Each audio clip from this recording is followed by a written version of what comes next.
Good morning, everyone. Last night was rough. It was violently windy. It still is, actually, but it's kind of calmed down since last night and into this morning.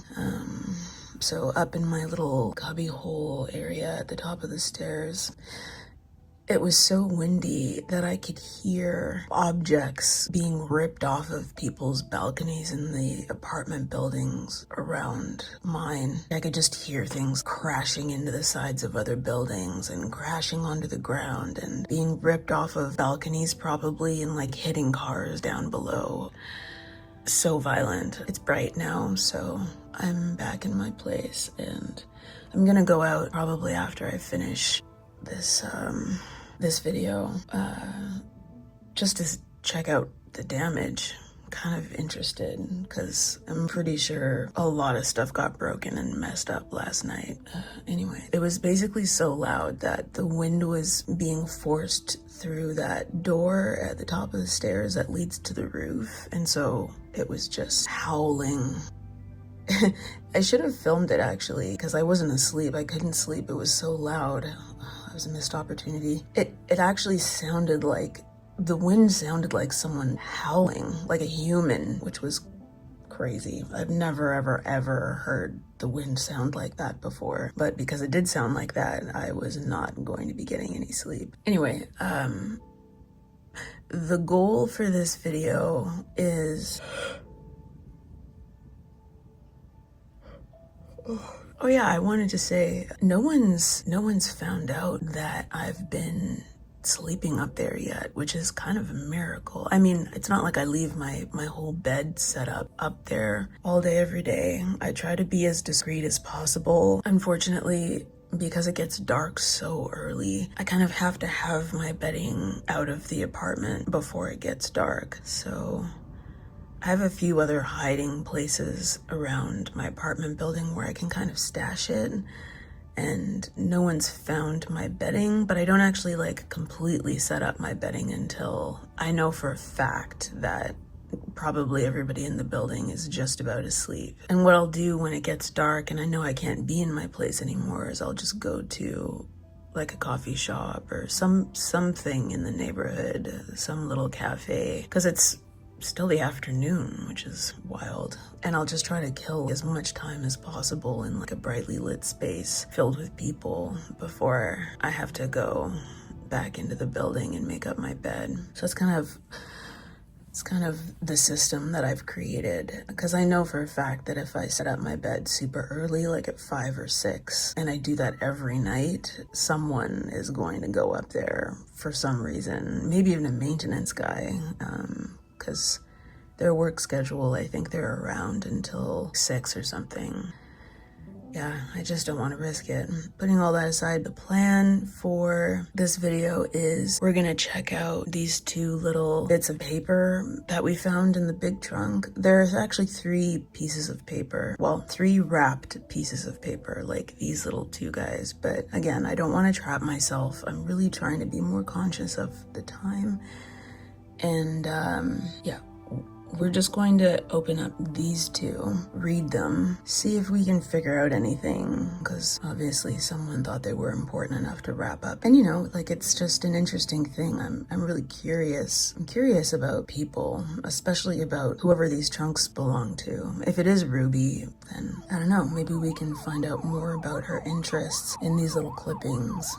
So yeah, we're gonna open up both of those and read them, and then we're going to go to the computer and we'll Google the weird sort of big pendant things that look like coins that are probably Japanese, because they look so similar to the small ones that we found, and try to figure out what period they came from to see if they match up with the other period that the other coins came from, and figure out if they even are coins, because they just seem big to be coins. And we're also going to take a look at that little silver thing that also has Japanese writing on it. I don't know if it's like a token. It's just weird. It doesn't look like the other stuff that we found, the other coin type things that we found. So that'll be kind of interesting. We'll finish off the video with that. Yeah, let's get started.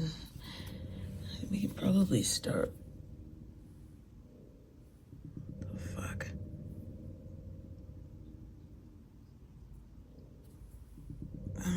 God. Oh my.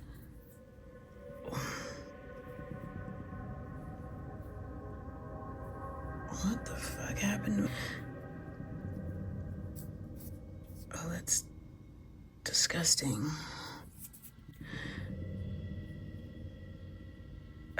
Oh my, it's like all under my nails. My hands. Fuck.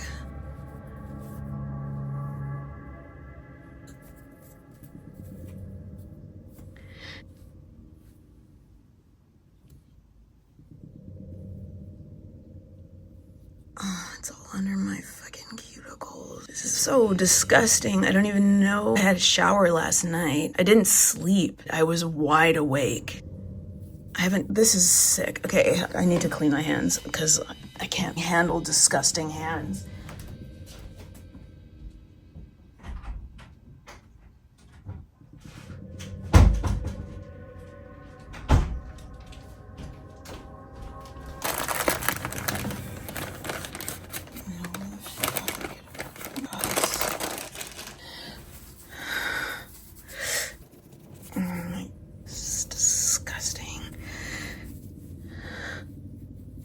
Sorry.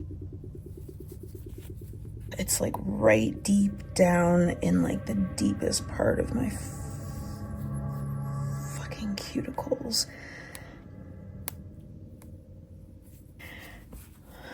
I'm trying to think, what did I must have done something. Early afternoon, I got home, I had my shower before it got dark. I didn't touch anything. I didn't go anywhere. Is there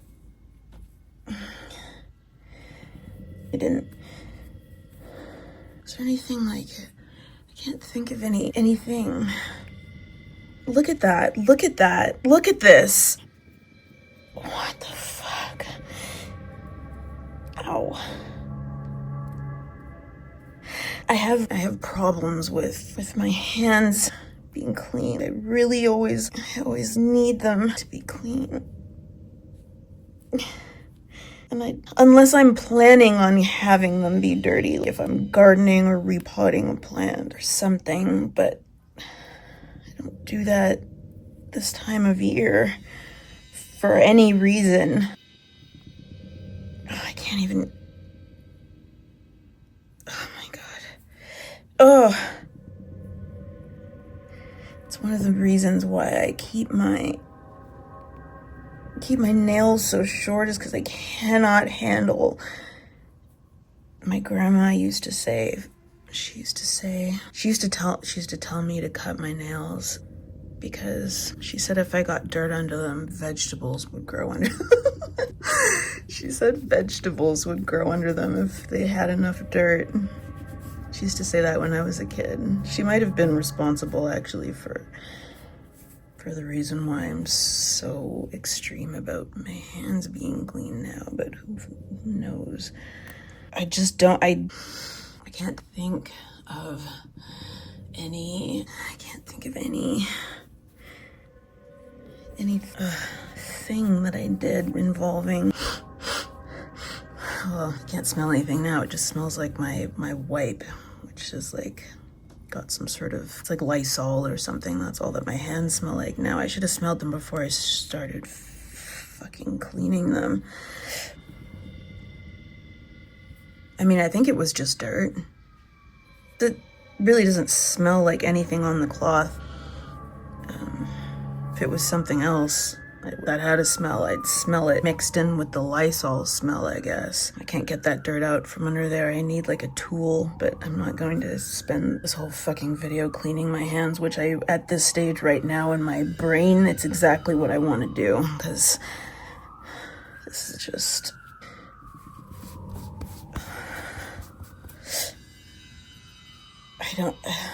Okay, I think that's good enough.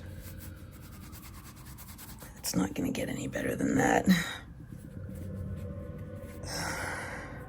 Disgusting. All right.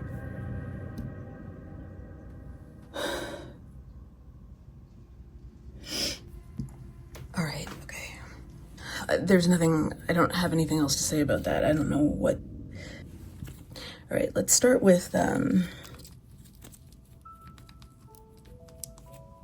think this one feels thinner, so let's open it up.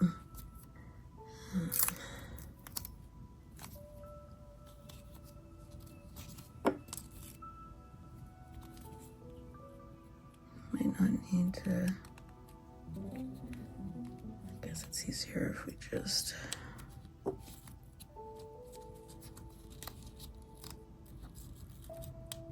there. Okay. All right, let's see. Yeah, so this is also from the Rural New Yorker, probably the same news, it's gotta be the same newspaper. So it's probably this, because this is all kind of messed up and it's cut off down here. I guess it's this. So this says Choice Miscellany Snow, written for Moore's Rural New Yorker. All right, okay, I'll read it. Softly the fleecy snowflakes fall, seeming spirits of love and light, weaving for our desolate Mother Earth a beautiful robe of white. They are filling the air with their starry forms in their downward fall from the sky, while all along the branches bare little ridges of snowflakes lie. They whiten the sides of the brown tree trunks, and the evergreens bend low, and the deserted bird's nest of the summer agone is piled with the fleecy snow. They are capping the fence posts all along, and beautiful curves they form around the feet of the desolate trees, so grim in the wintry storm. The carpetings green of the meadows, is that right? Yeah. The carpetings green of the meadows are hidden away from our view, and the beautiful flowers that spangled them and opened their eyes to the dew, to the golden light of the summertime, but a few short months ago, all withered and dead are lying under the cold white snow. The quivering leaves of the forest trees, with their shadows cool and deep, among which the summer breezes lulled so many birds to sleep, grow gorgeously bright in October's rain, then sadly fell by the way, and are moldering back to the dust again, neath the fleecy snow today. It is sifting over graveyard mounds, forming a pure white pall, over sleeping forms that have often watched the fluttering snowflakes fall. O'er many who welcomed the springtime bright, now lying so silent and low, where the troubled sleep and the weary rest under the drifting snow. Rome, New York, 1862. Wow.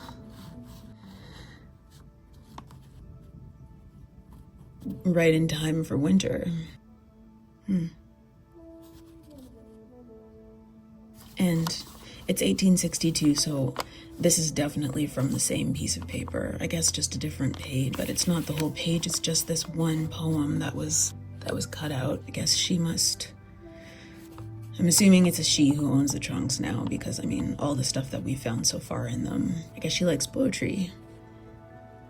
And this is a really beautiful poem. It doesn't even say, oh, no, it doesn't even say who wrote it. It just says it was written for the Rural New Yorker. And yeah, 1862. So this is, the Civil War has already started. I guess it's like fully launched now. Well, I can see why someone would want to keep this. I wonder if she liked winter, if that was like her favorite her favorite season. On the back, there's like a little clip of something that says, "Honor to whom honor is due," but it's all cut off. Sun's coming out. Surprising. It wasn't just wind all last night, it was the most violent rain as well, just pummeling the window at the top of the stairs and the door. Honestly, I imagined being able to open that door at the top of the stairs to go out onto the roof, and the wind was so vicious, I wouldn't be surprised if the wind just picked me up and propelled me right off of the roof. That's how violent it was. In the rain, it sounded like fucking bullets against the door and that thick glass window. Kind of terrifying. It's kind of terrifying. I think this is the most important part that we were supposed to read, at least, just because the whole thing is preserved in full. So,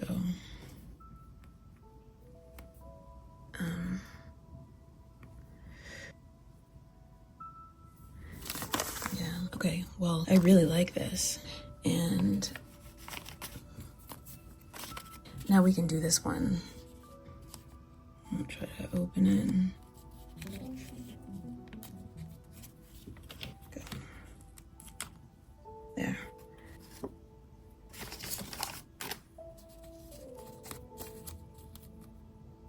Here we are. Let's see.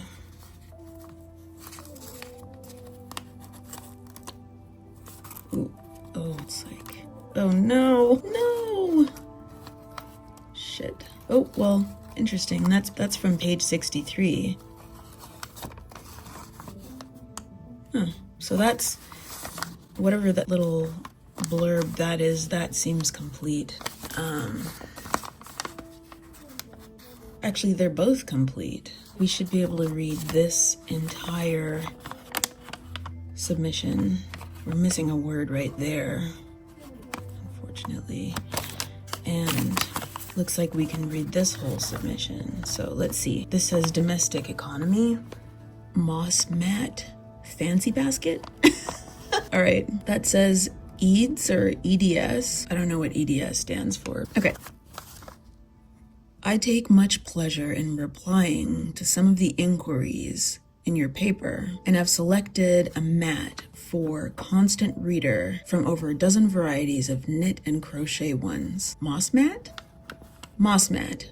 First, knit a square the size you desire the mat by continuing to purl one stitch and knit the next, always observing when you turn the work to purl the stitch that was knit and knit the one purled on the other side until finished. Okay, that whole little paragraph is completely, it's already gone over my head. I'm not a knitter and I have no idea what that means. It might as well have been typed out in a completely different language. Okay, I'll carry on. Then take extremely fine needles and cast on 12 stitches knitting plain, sufficient to go around the square 3 times, after which, without binding off, dip in cold water. Then press dry with a hot iron, slip all but 2 stitches from the needle, and ravel the entire length down to the 2 stitches, which forms a heading to the moss, by which it can be sewed round the square and forms an exceedingly pretty border.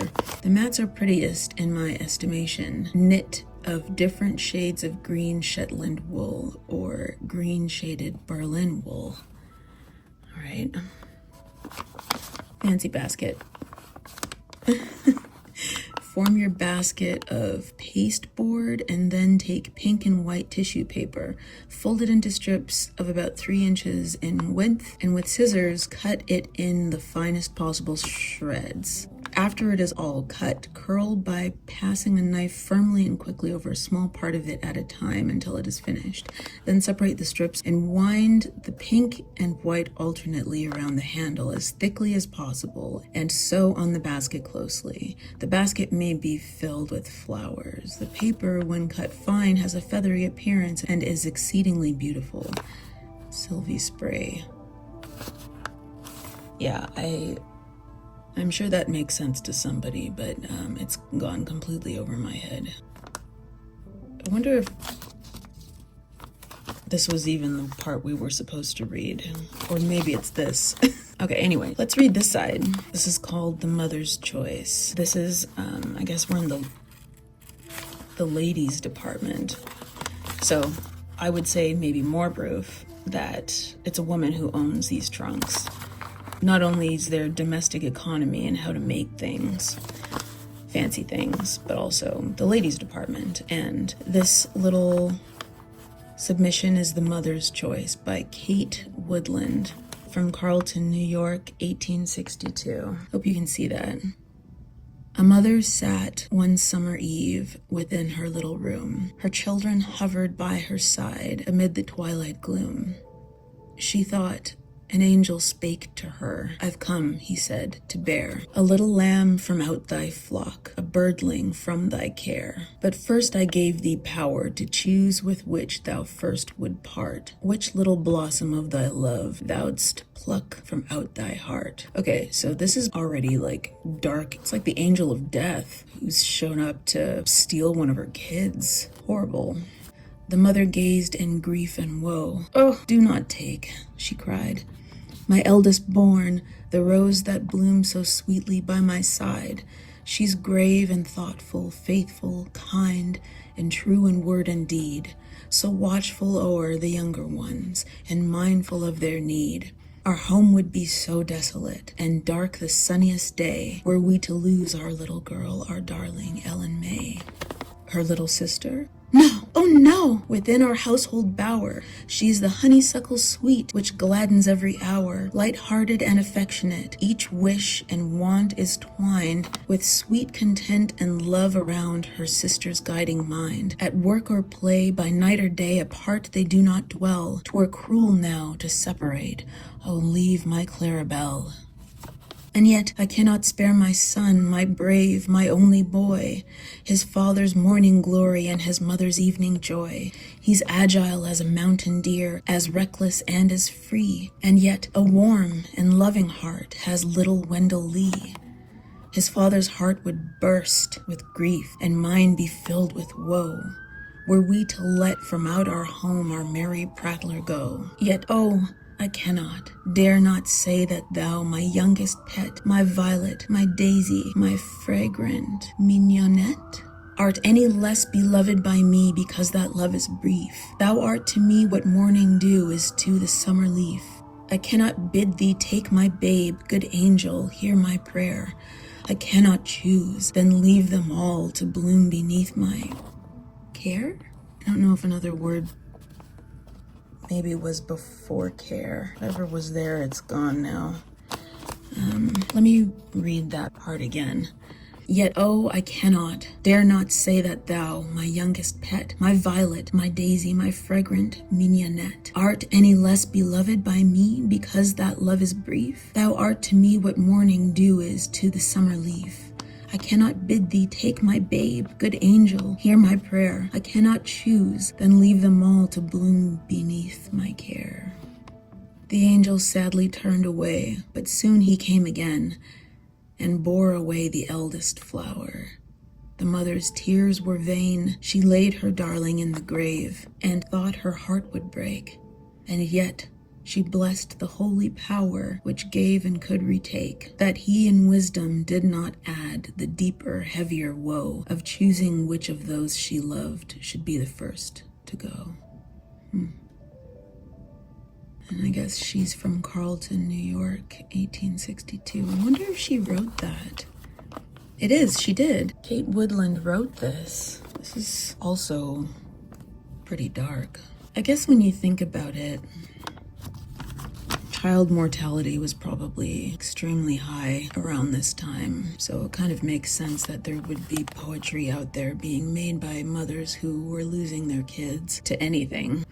So something that I noticed in reading this was that, I guess the way it reads is that she was relieved in the end. In this last sentence, maybe I'm interpreting this wrong, but when it says, "And yet she blessed the holy power, which gave and could retake, that he in wisdom did not add the deeper, heavier woe of choosing which of those she loved should be the first to go." I don't know, the way I interpret it is that she's thankful that even though in the beginning the angel was asking her, well, the angel was telling her, I guess, that she would have to give up one of her kids, and she explained the reason why each of them were so precious to her. In the end, she was relieved that she didn't have to make that choice. It was just made for her, because she wouldn't have been able to take it. It would have been too painful. And something else that I noticed is that her baby, which is the youngest, is named, or maybe the youngest isn't named Violet. She just calls her my Violet and my Daisy. She calls her my different names of flowers. But do you hear that wind? It's still going. Anyway, here, hold on, let me get it.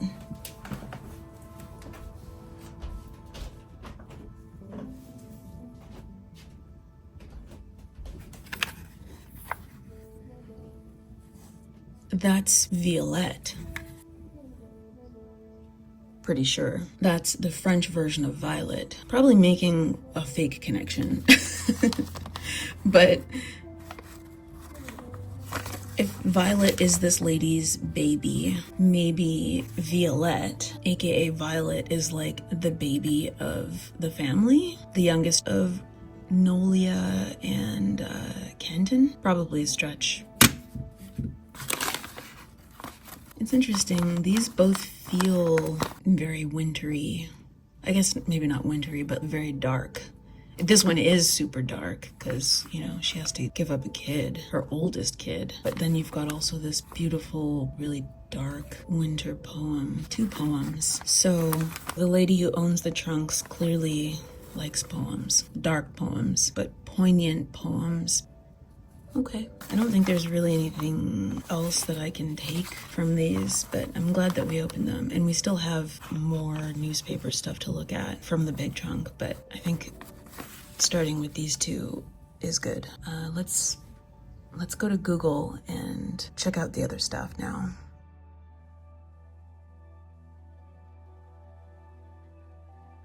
So we're back on Google now, and let's just get right to it.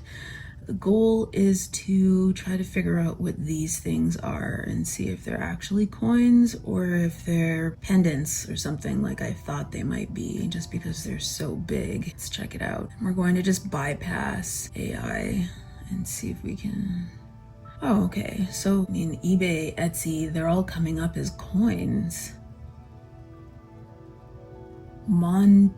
Tempo Suho? Tempo Suho.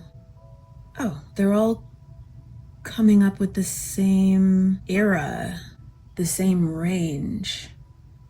1835 to 1879.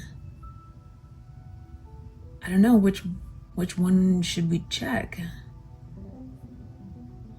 Maybe we can find like what's History Hoard? I don't want to go to one of the places that's selling them because I want like a real breakdown of what they are. Let's check this site. Lot of 3, Japan Tenpo Suho 100 Mon, low grade, circa 1860. So it says the Edo period. That checks out with the other coins that we have, the little small round ones. Those are Edo as well, weren't they?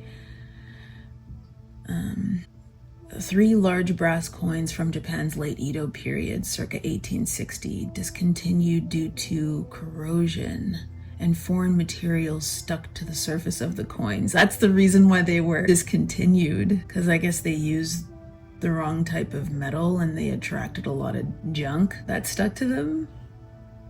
Weird. Here they sold for $49 for a lot of 3. So not that expensive. I guess it kind of makes sense that they wouldn't be that expensive, because at the time when they were in circulation, there were probably a bazillion of them that were created. So yeah, like look at that. They're selling them for 20 bucks on Etsy. So let's maybe check out what 𝘠𝕚𝕚𝕚. Let's open up a new page. 𝘠𝕚𝕚𝕚.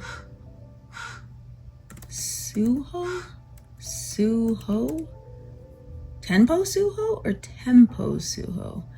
Wikipedia, it says, oh, the crows.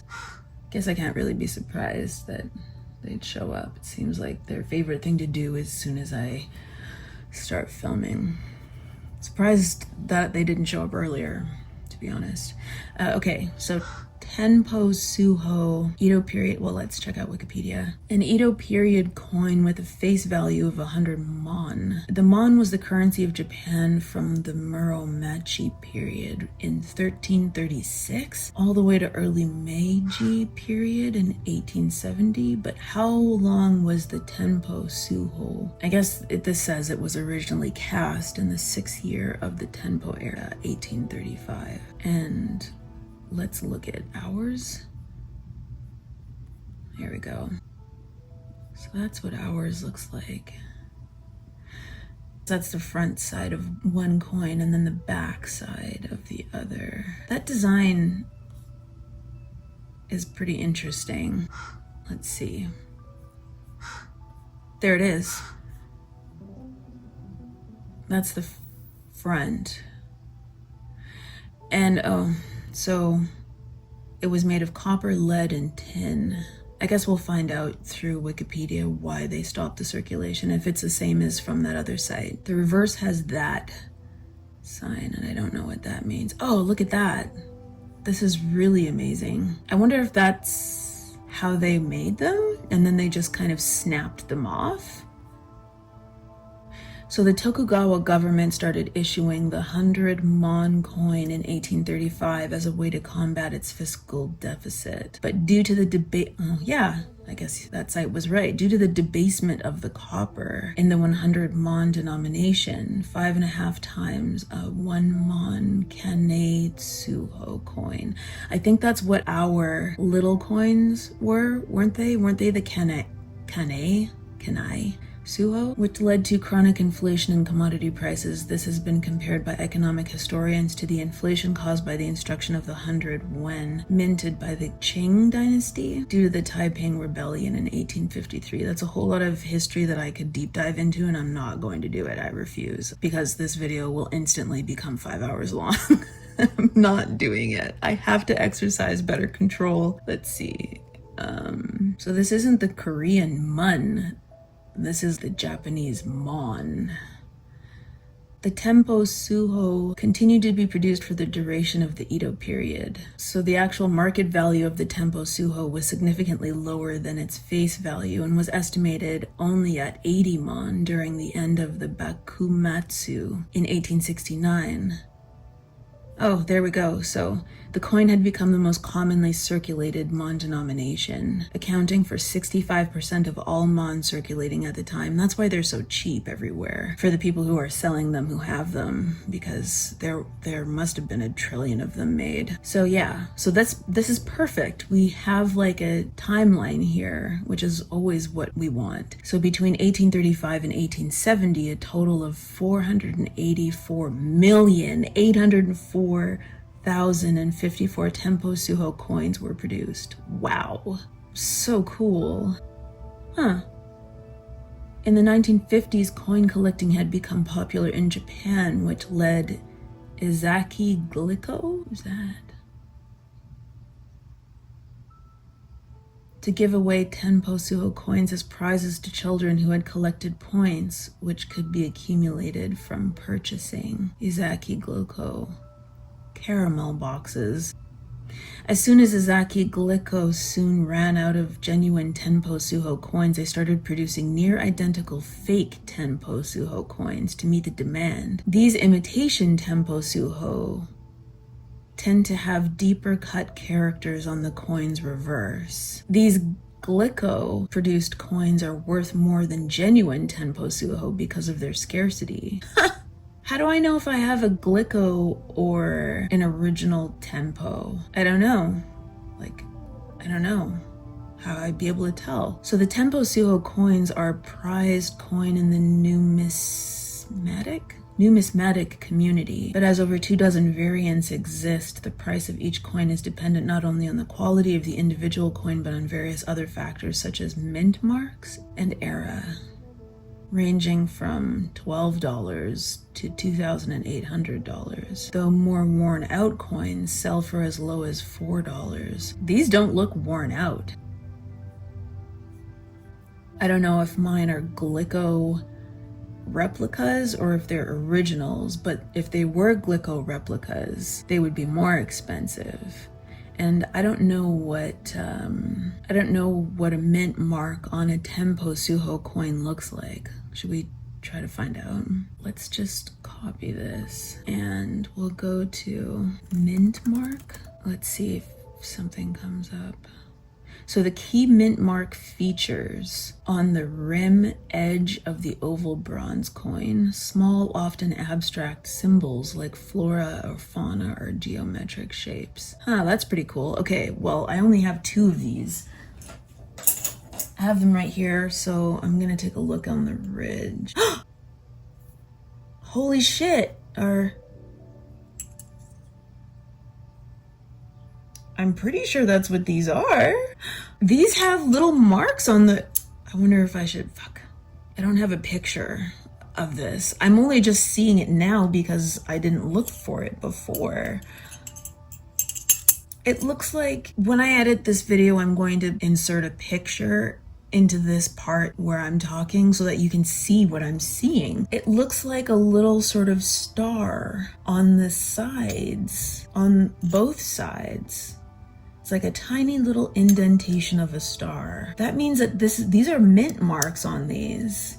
Wow, I guess that's kind of extra special. Oh, so it says here there's like a hexagram. I wonder why they would say Star of David when we're talking about a Japanese coin over just saying a hexagram. That's super weird. So there's a hexagram indicating the Yamaguchi domain mint in Suo province. I don't think that this is a hexagram, but the other one is a bamboo leaf, a special mark used to deter counterfeiting. I think that this is what I'm looking at. Looks like what does a bamboo leaf look like?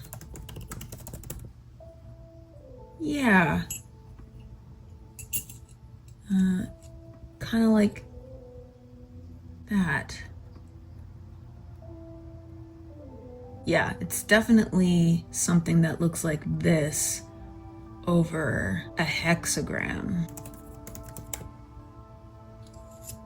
Yeah, no, I can't tell. It's so small. I can't really tell. It kind of looks like kind of looks like a leaf or a hexagram. Really can't tell. Anyway, okay, so mint features. Interesting. And again, now I'm thinking, how do I get these bad boys appraised? But also at the same time, I still feel weird about, I mean, Lord knows everybody could use extra money. I feel like there's a bunch of stuff that we've found in these trunks now that I could probably make money off of if I sold them, considering the age of some of this stuff. But I do feel weird about that, and I don't know why, because no one's coming for this stuff. It's basically mine now. Still doesn't feel right though. Okay, well, interesting. So that's what those are, the 𝔻𝕚𝕚𝕚 coins that were discontinued because of the quality of the metals, and there were a gazillion of them made. All right. Okay, let's move on to the next thing then. And now what we're going to look up is this weird little silver Japanese token thing, which, you know, I don't know what it is.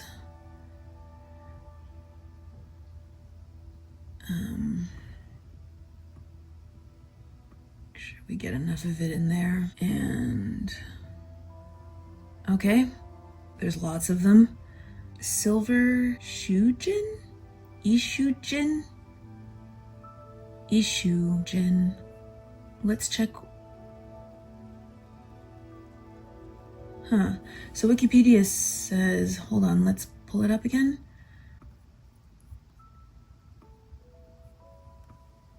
There's a back too, hold on. There we go.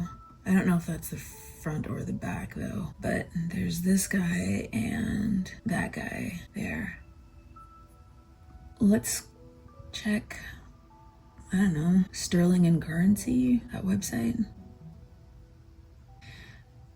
So this one is saying 1868 to 1869, 𝘼𝕟𝘱𝗔𝗐,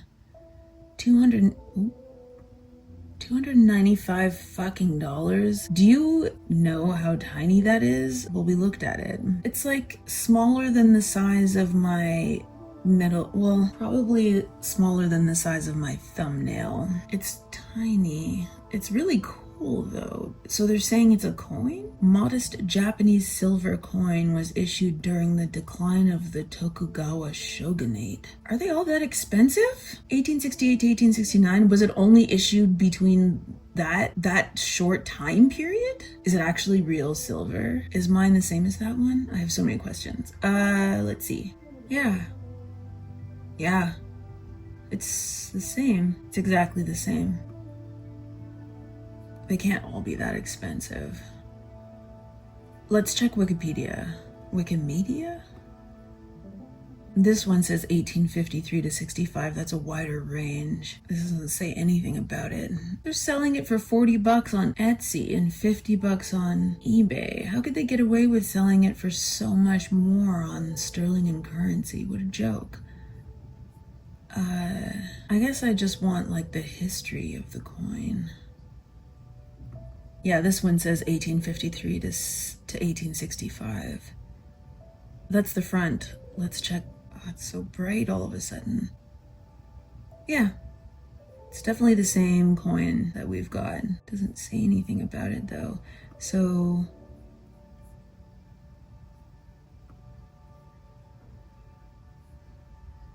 they all say that they're coming from different, like this says the Meiji dynasty?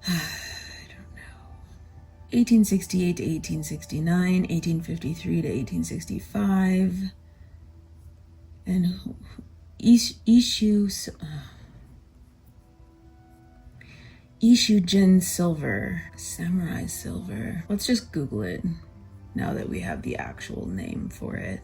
Open up a new page. Let's see what comes up.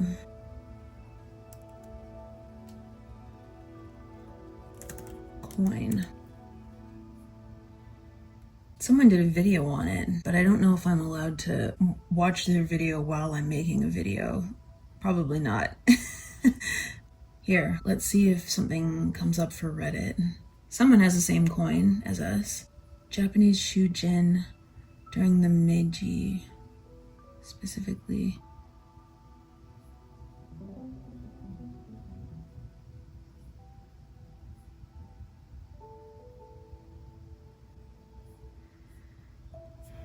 Really doesn't say much about it specific. Why is it called a samurai coin? I don't want random Redditors talking about shit. I want an actual like history website.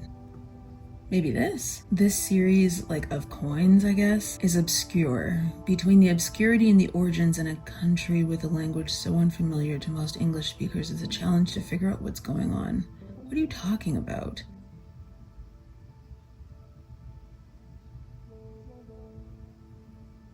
I guess it's considered bar money because it's not round or oval, so it's shaped like a bar. If you have a silver coin worth 1 shu, that would commonly be written 𝘰𝕱𝗱𝗚. Japanese bar money does not have a date printed on it. However, they are named based on the era when the design was first minted.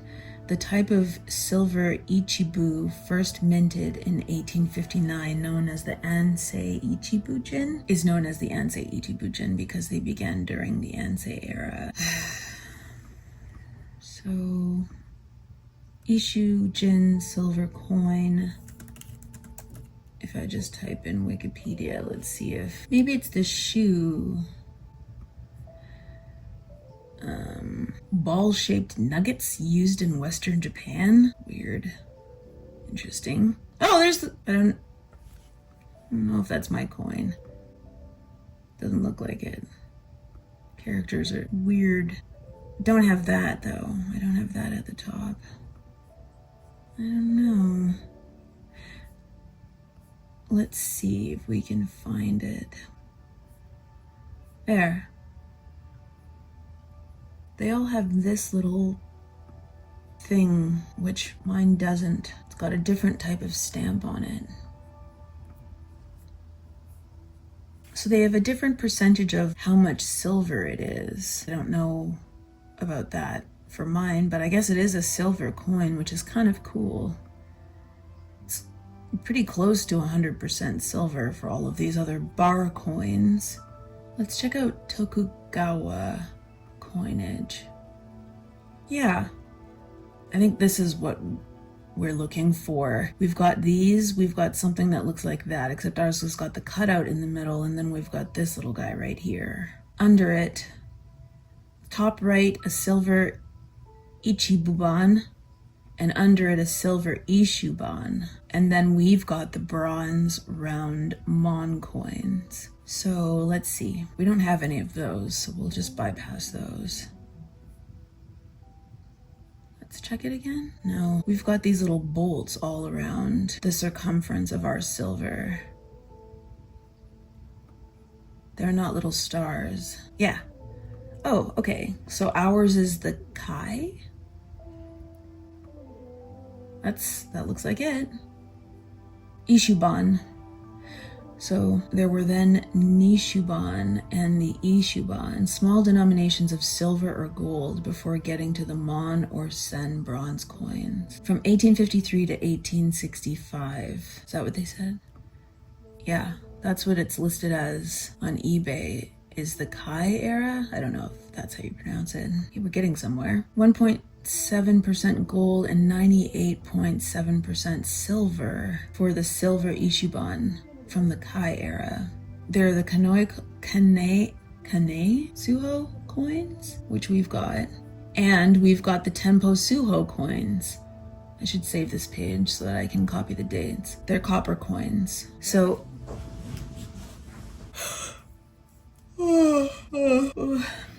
let's read the Tempo Suho, which we just looked at, these big ones, because this is exactly ours. The Tokugawa government started minting copper 100 mon, named Tempo Suho, as a way to solve its budgetary deficit, as the coin contained only 5.5 as much copper as 1 mon kanai Suho. This eventually led to inflation. This was later followed by the Satsuma domain issuing a 100 mon coin of their own in 1862. That's when the Civil War in America was going on. I don't know if that's an important date or for these coins, but so the Satsuma domain issuing a 100 mon coin of their own in 1862 to supposedly produce currency for the Ryukyu kingdom, while in reality doing it to boost their own economy. The Ryukyu Suho coins eventually started circulating in other provinces as well. Okay. Doesn't really say anything about the Ishuban. They talk about the Ichibuban and the Nibuban.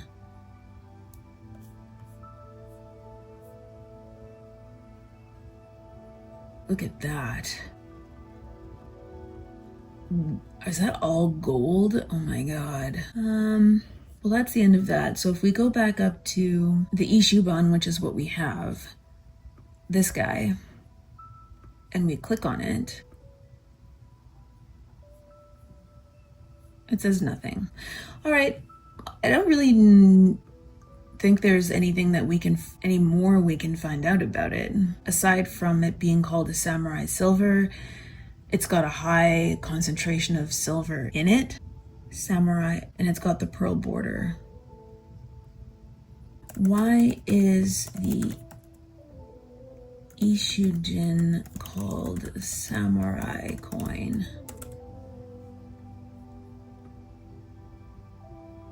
Well, it was called the samurai coin because it was a time when feudal Japan was ruled by the warrior class known as the samurai. And the samurai class, the warrior class, ranged from 1603 to 1867, and the silver issue jin existed from 1853 to 1865.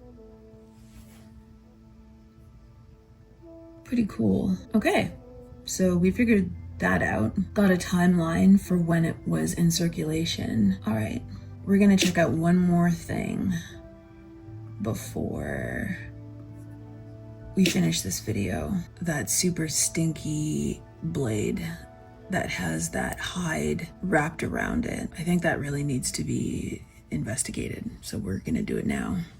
Are we ready? I think so. Let's pull up the picture first.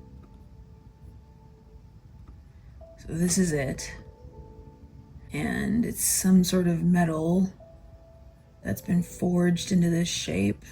Extremely sharp on the outside, not sharp on the inside. The inside is a little bit thicker, I guess. Hasn't been sharpened down to slice like the outside has, but it's still covered with this stinky hide. And then the hide has these two little round pieces of metal that can't be taken off of it. Like they can't be pried open, maybe to help it hold its shape or something. So let's check it out.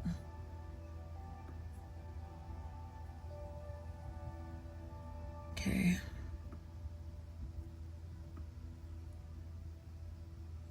There we go.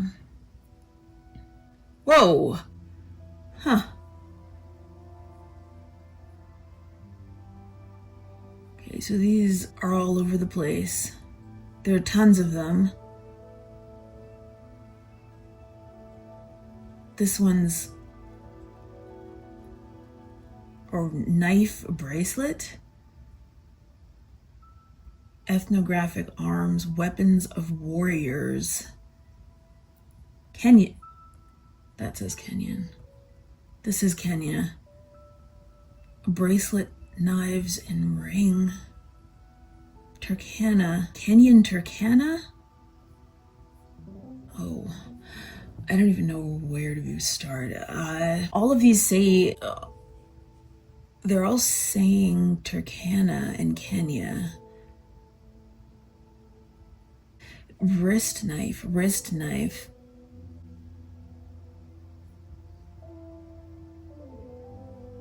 Wow. I don't know where to start. Probably a gallery, maybe Global War Museum? That's so expensive. Well, I mean, it's exactly this. I guess they're all gonna be a little different because they're hand forged. Oh, that's so cool. How do we, fuck, damn it. Okay, what is it? What is it called? Hold on. Odd-edged weapon, 1930s, when a man that lived in Sweden bought it or got it for free. What? It have a scabbard of wood with copper at the end. And the inner ring has been adjusted with aluminum to fit better. Wait. Oh, maybe this is supposed to stay on the inside. So if you put this on your wrist, because the metal's so, it's not sharp, but it's just like, it's a metal edge. And if you're actually using this as a knife on your wrist, you want this to be on the inside so that you don't get like, your wrist won't get calloused or cut just from like the friction of using it. That makes more sense. This is fucking wild. This shit is fucking wild because we have this weapon. This is a weapon. This probably goes on the inside to protect your wrist, because this on the outside is an actual knife. It's Kenyan. I don't know what Turkana means though. Let's look that up. Oh, that's a people. That's the Turkana people. What? Let's look at pictures. So these are This is the Turkana tribe. Holy shit.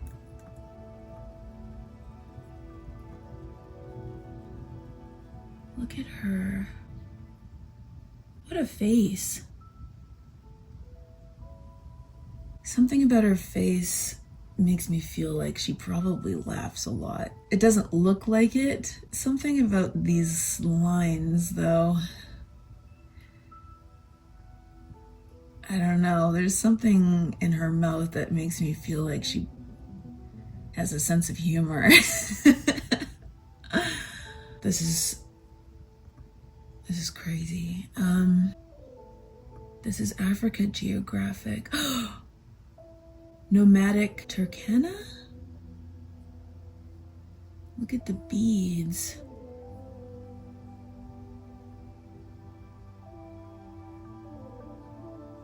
Look at the beads.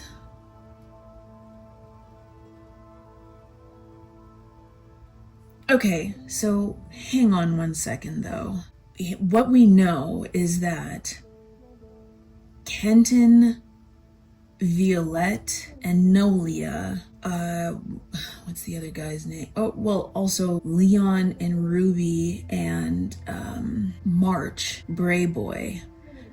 They all have Kenyan names, but none of them look Kenyan. They all have Western names that are easily visible on their pictures. Well, I mean, I guess Ruby and Leon have both their Kenyan name and their Western name on their picture. But for the three kids, which are like adult kids, there's Violette, there's Nolia, and there's Kenton.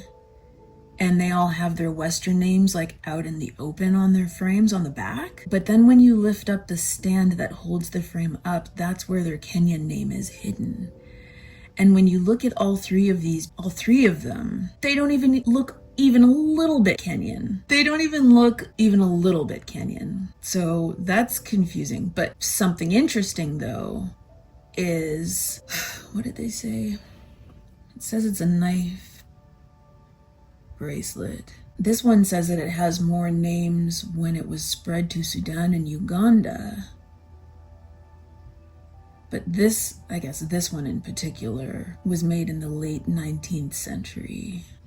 That it is like a razor blade in sharpness. No shit, I cut myself. And I had to get a tetanus shot just in case. No shit, it's like a razor blade. What the fuck? I don't know what he's talking about when he says that the inner ring is wood, because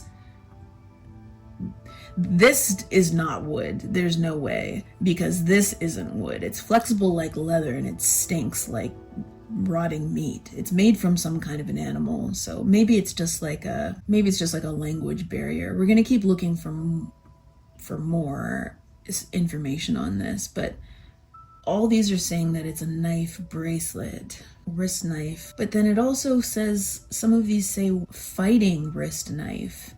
Let's check out this one. Okay, I understand I'm all over the place right now. I'm just super excited and I don't know how to focus. There are too many things that I am trying to learn about at the same time. But we know that it's from the Turkana tribe. This is a wrist knife from the Turkana tribe. And I guess we want to know how they use it. I want to keep reading this, but I still have more questions. So if we look up Turkana knife bracelet and we go to Google Images, there, those are clearer pictures. There's an example of someone wearing it, and they do wear it. They do wear it with that little bit on the inside.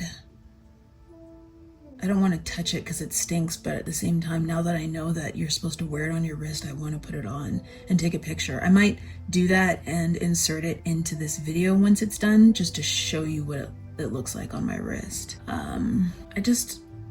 Yeah, look at that.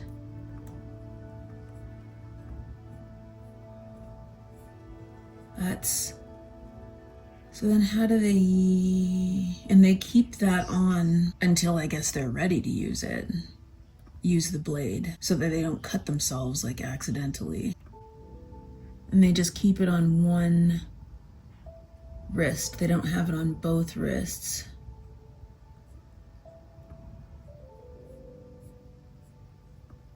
Is there any other pictures blurry?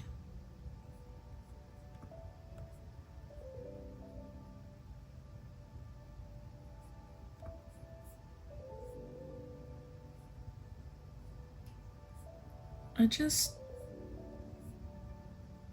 interesting. They come in different shapes.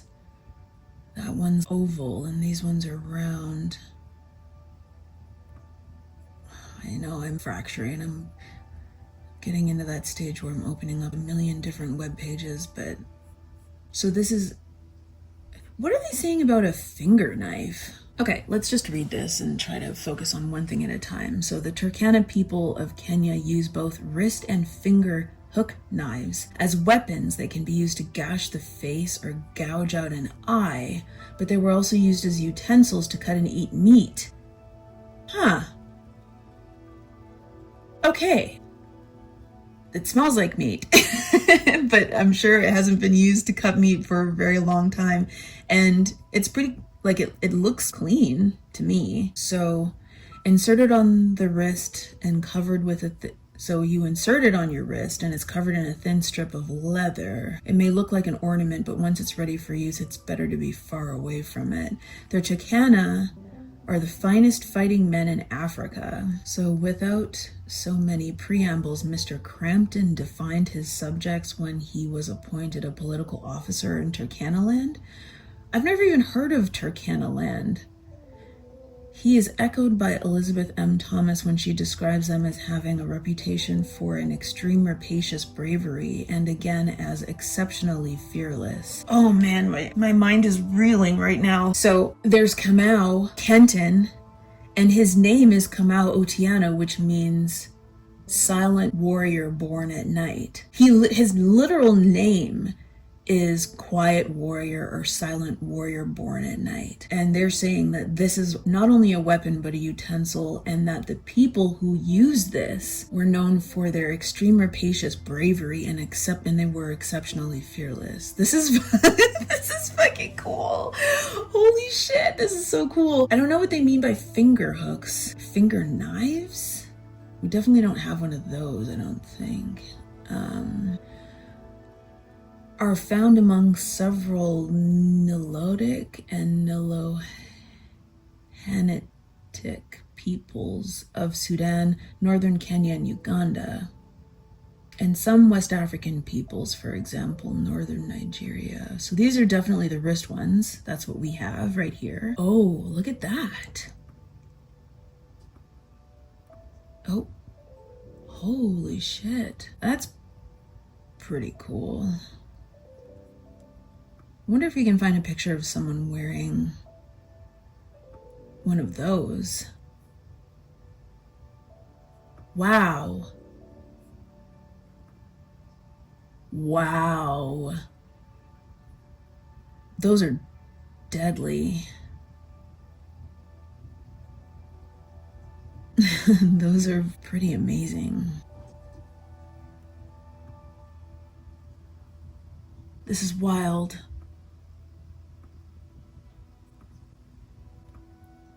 Holy shit. And they've like doubled it up. They've got two. This guy's got two. There's one and there's another, and this guy's got two. I don't see any finger knives on them though.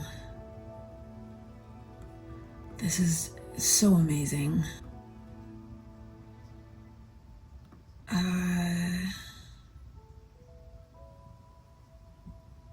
Turkana tribesmen. So the Turkana originated from the 𝘬𝕟 region of northeastern Uganda. Oral traditions suggest that they arrived in Kenya while chasing a disobedient bull. History shows that unlike many other tribes, they were not affected by colonialism, as little value was seen in the dry, arid land that they inhabited. Huh. So no colonists wanted this, so they just left them alone. And they came from northeastern Uganda, so I wonder how long they had existed in Uganda before they arrived in Kenya. right? They don't have very many permanent settlements. You know what's weird? Looking at this is a Turkana village near Lake Turkana. This reminds me of my reoccurring nightmare that I keep having.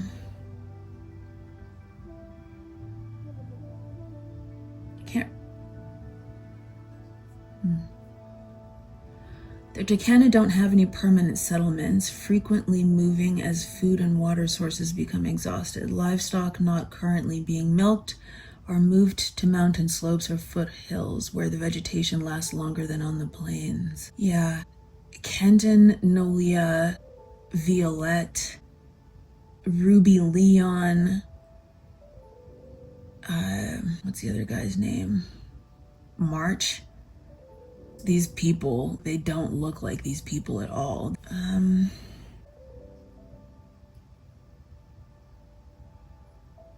Turkana tribeswomen with traditional beaded necklace worn as a sign of marriage.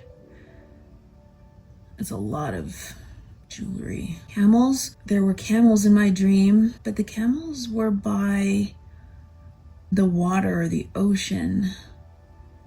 But the coastline of Kenya, there is a coastline of Kenya, and it is by the ocean. Look, he's just a little guy. Just like the Maasai, the Turkana's livelihood is dependent on their livestock to provide sustenance, so they do not revere livestock to the same extent as the Maasai.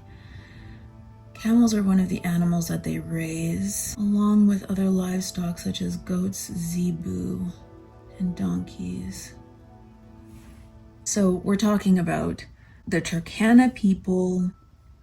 They have these wrist knives. Eventually they ended up in Kenya from Uganda. They herd camels along with other animals. The camels were in my dream. These huts were in my dream.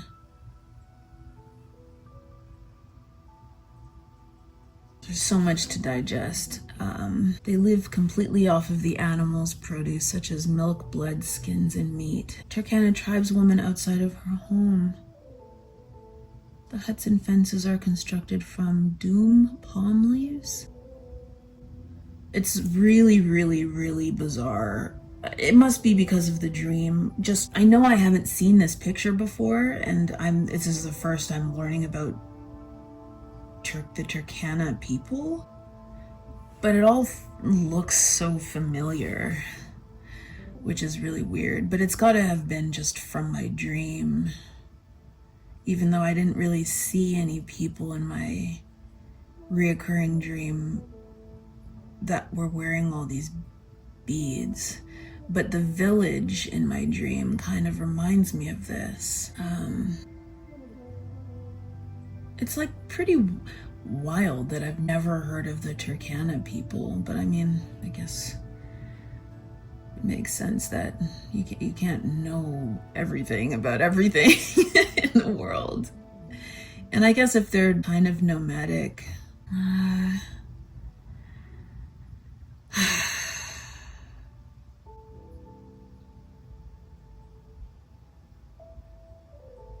the head of the household owns the livestock, but they are allocated to the women. The number of animals received depends upon the status of the woman within the 𝘬𝘕, which is a Turkana social unit. Look at these little cute faces.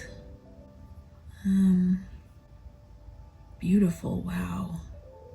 Beautiful skirts, dresses. Unlike other nomadic tribes, the Turkana do not have many complex customs or strong social structures. Each Turkana family tends to be self-sufficient, though. At times, several families may graze their livestock together, I guess, collectively. In terms of faith and religion, the majority of their Turkana still practice their traditional African religion. They believe in a god of the heaven or skies, who they call Akuj or Kuj. This god is usually called upon when they are experiencing extreme hardship or crisis, such as during times of drought. So it's kind of funny, the fact that they are not connected to any monotheistic religions, but they also still have one god up in the sky who they pray to when things are going shitty. I wonder how they practice their traditional African religion. Turkana keep camels for 2 reasons. First is for their use as a pack animal, ideally suited for the harsh conditions of the desert environment, and second is for their nutritious milk that is easily digestible. I wonder if camel milk is more easily digestible than cow milk, because all the Black people I know, including myself, were all lactose intolerant. But I wonder if we'd be lactose intolerant if we drank camel milk. It's kind of interesting thought. That's a little stool he's sitting on. Look at that tude. Look at that attitude. He's got scarification. There he is. He's on the shores of... Oh yeah, that's what I wanted to look up. I wanted to look up Lake Turkana, which I've also never heard of before. Whoa! It's the world's largest permanent desert lake? It's a saline lake in the Kenyan Rift Valley, so it's not anywhere near the coast, I'm assuming, where in my dream is where I saw the camels. But now that I think about it, maybe the camels that I saw in my dream that were by the water were actually by Lake Turkana. It's the largest permanent desert lake and the world's largest alkaline lake. It's the world's 4th largest salt lake.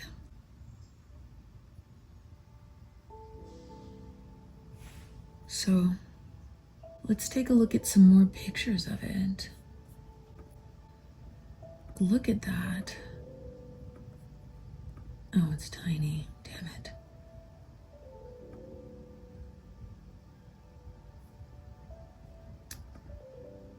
Wow. It looks like an ocean.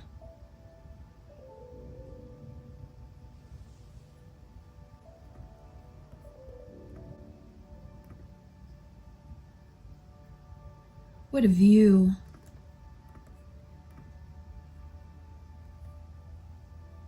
Wow. Look at that. I wonder what animals live.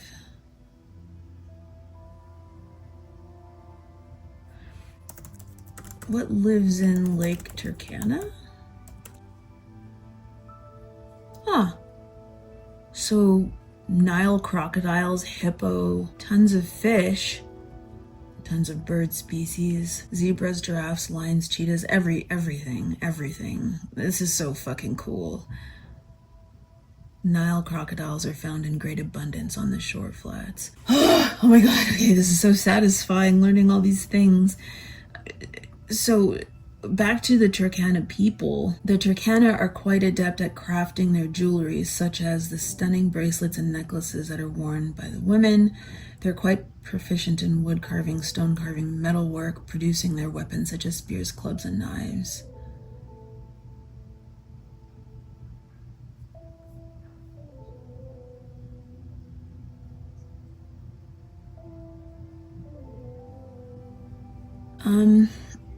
So, fuck. When did the Turkana people arrive in Kenya?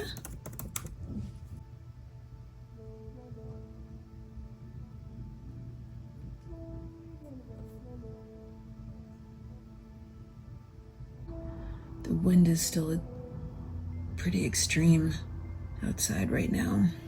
It hasn't really died down the whole time I've been making this. So Britannica says that they're nomadic and that they moved to their present lands in Kenya 200 years ago. Let's see.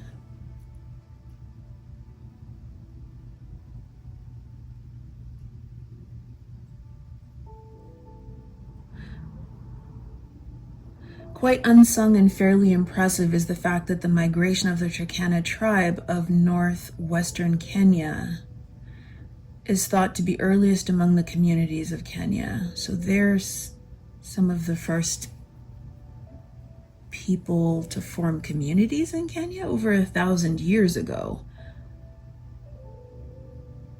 I don't know if I'm ever going to be able to find an accurate range or date of when they arrived, just because, especially if it was that long ago, but oh, there's so much stuff that I want to read. I thought I was going to be able to make a pretty straightforward short video and I got trapped again, but it's so worth it. This is it. This is their traditional homestead. This is what looks so familiar to me from my dream. I don't really know where to begin. Like, there's a lot of information here and it just goes on for, I wonder if the next page, I guess I'm already on the second page. Yeah, this is a lot of information, but ultimately I don't really know how much information I need, because even though we know that some of the people in the pictures in the trunk have Kenyan names, and now that we've found this, which is connected to Kenya, and it's a weapon, there really isn't like anything else. Let's take a look at, it looks really comfortable. Maybe it is. I don't know. I haven't tried it. So the prodigious Turkana warrior. Let's read this at least. Oh, this is talking about their hairstyles worn by Turkana warriors. Enormous headdresses. Doesn't say anything about the weapons. Talks about the stools and the pillows that they use. Their shields. The Turkana warrior has a great reputation for ferocity, the early explorer having in most cases to fight their way when crossing their country. Count Ṱēleki encountered great difficulties with the tribe, resulting to gunning more than a dozen men to secure his way. The Turkana tribe, being pastoralists, hold their cattle highly, so do their rivals. So when cattle raids take place, the Turkana warrior will defend his herd to the death. So the Turkana do not perform circumcision as a rite of passage. In its place, they perform a ceremony known as Ascent, where boys of age are socially initiated into adulthood. For the boys, the rite of passage to manhood is learning to hunt an animal with a single throw of a spear to show strength and skill. If they succeed in this endeavor, the elderly dismember the animal and smear the contents of the stomach and intestines on the young boy in a sign of blessing. Afterwards, ostrich feathers, which are rare and valuable, are bestowed on the initiate as a sign of maturity, which also marks the end of the ritual of passage. Let's check the next page. Talks more about their communities. I think I'm gonna bookmark this page so that I can read everything else. Oof. Oh, my skin is, I got itchy and I got so cold.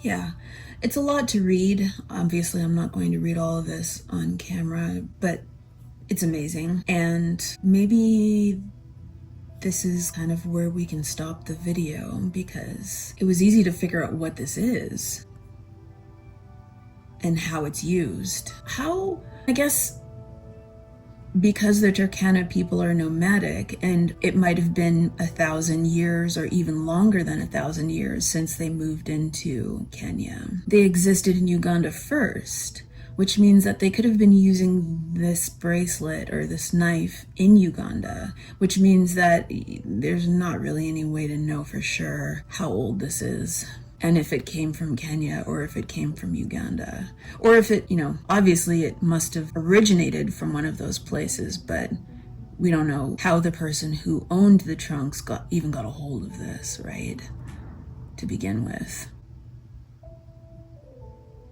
And some of those things in the trunks, some of the items are so old, I don't even necessarily know if, there's an example of a person wearing the finger knife. Kind of want one of these. Look at that. Fucking deadly. My nails looked like that earlier. Anyway. Yeah, too bad I don't have a finger knife. Not that I'd use it for anything. So I guess we can't really date it, but at least we know what it is and how to use it. And I guess maybe it hadn't been used on anything for quite some time, but had been sharpened before the sheath was put back on it, which is why it's still so sharp. And this leather on the inside exists to protect your wrist when you do use it. And these are the Turkana people.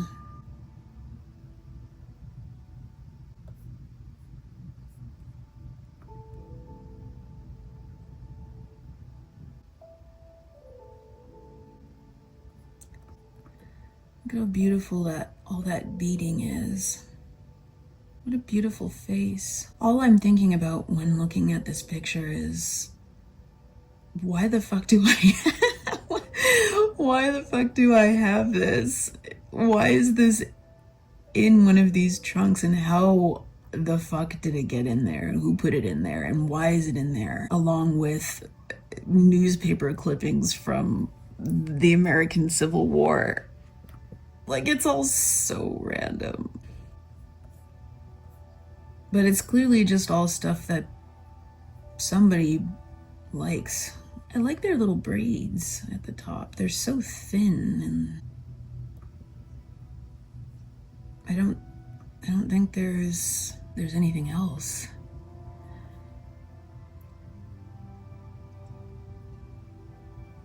They're being sold. Wow, those are in pretty bad shape. I mean, compared to this one, which is in pretty good shape, I would say. Those are scratched to shit.